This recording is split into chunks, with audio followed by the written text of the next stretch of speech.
Salut les Saiyans! Bienvenue sur ma chaîne dédiée aux jeux vidéo sur Dragon Ball. Abonnez-vous si ce n'est pas déjà fait et pensez à activer la cloche pour ne rien rater de mes prochaines vidéos.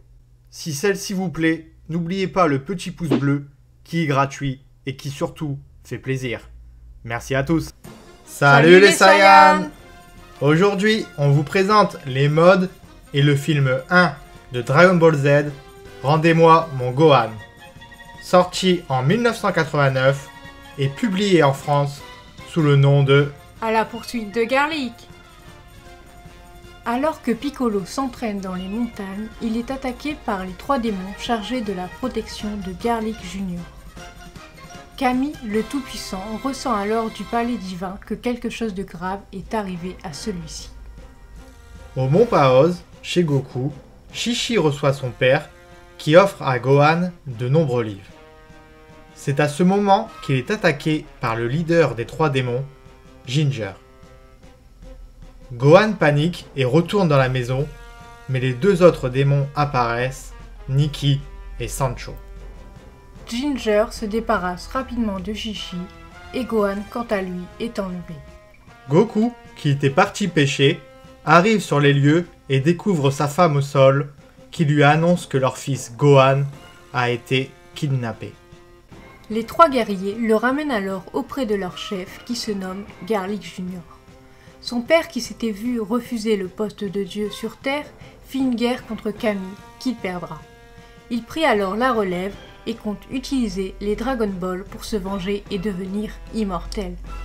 En regardant Gohan, Garlic Jr. eut un pressentiment sur un éventuel potentiel caché et lui dit qu'il allait dorénavant s'entraîner pour développer sa force.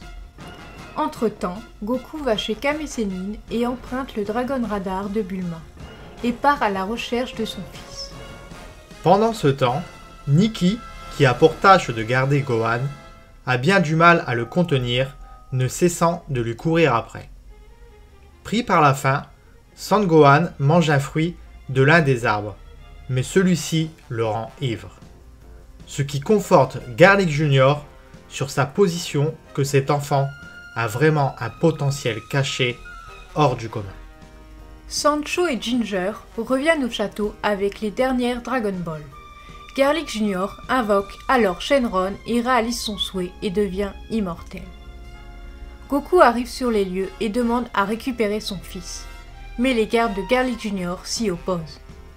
Kami fit son apparition à la surprise de Garlic Jr. Il raconte alors l'histoire de son père. Goku, à la recherche de son fils, pénètre dans le château, mais le combat s'engage avec les trois démons. Il éprouve quelques difficultés à se battre contre les trois en même temps, mais parvient tout de même à retourner la situation grâce au sens du combat qu'on lui connaît. Sancho et Nikki lancent alors deux Kikoa, mais sont contrés par un Kamehameha de Krillin. Ils sont très vite rejoints par Piccolo, qui est à cette période encore l'ennemi de Goku et de ses amis. Mais Goku s'occupe alors de Ginger et Nikki, tandis que Krillin va sauver Gohan pour l'emmener en lieu sûr. Sancho, quant à lui, est intercepté par un Piccolo qui souhaite sa revanche. L'avantage tourne très vite en faveur de Piccolo qui n'hésite pas à lui dire que seul il ne valent rien. Ginger et Nikki de leur côté ont recours à des sabres qui sortent de leur corps. Goku utilise alors son Nyoibo, bâton magique, et balaye ensuite le Kikoa de Ginger avec un Kamehameha qui atteint également Nikki qui était déjà au sol. Kami, lui, est mis à mal par Garlic Jr. Malgré une vaillante résistance, Kami-sama tente alors de se suicider pour rendre inoffensif ce démon. Mais Piccolo et Goku l'en empêchent.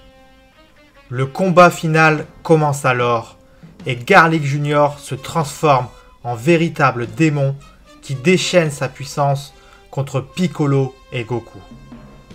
Le combat se poursuit à l'extérieur. Goku et Piccolo enlèvent leur poids d'entraînement respectifs. Plus rapides et plus puissants, ils parviennent à prendre le dessus sur Garlic Jr. avec un Kikoa combiné. Mais Piccolo ne veut pas s'en arrêter là. Il veut reprendre le combat face à son rival de toujours, Goku. Garlic Jr. se relève une nouvelle fois, compte tenu de son immortalité, et crée une Dead Zone. Une zone morte qui aspire tout. Nos amis éprouvent d'énormes difficultés à tenir le coup. Mais Gohan refait soudainement son apparition, qui grâce à sa colère, renvoie d'une onde de choc Garlic Jr. dans la zone morte qu'il avait lui-même créée. Kami explique alors que Garlic Jr., ne pouvant mourir, est prisonnier à jamais de cette zone. Gohan reprend ses esprits et ne se souvient alors de rien, pour le plus grand étonnement de son père. Piccolo, isolé comme à son habitude, promet alors qu'il aura sa revanche contre son rival de toujours. Père et fils repartent sur le Kintoon, et Goku se demande s'il doit en parler à Chi-Chi. Mais il pense qu'elle ne voudra jamais le croire, et décide d'attendre que Gohan grandisse un peu. C'est sur ce très beau moment que nous nous quittons. À bientôt les Saiyans pour de nouvelles aventures sur Dragon Ball.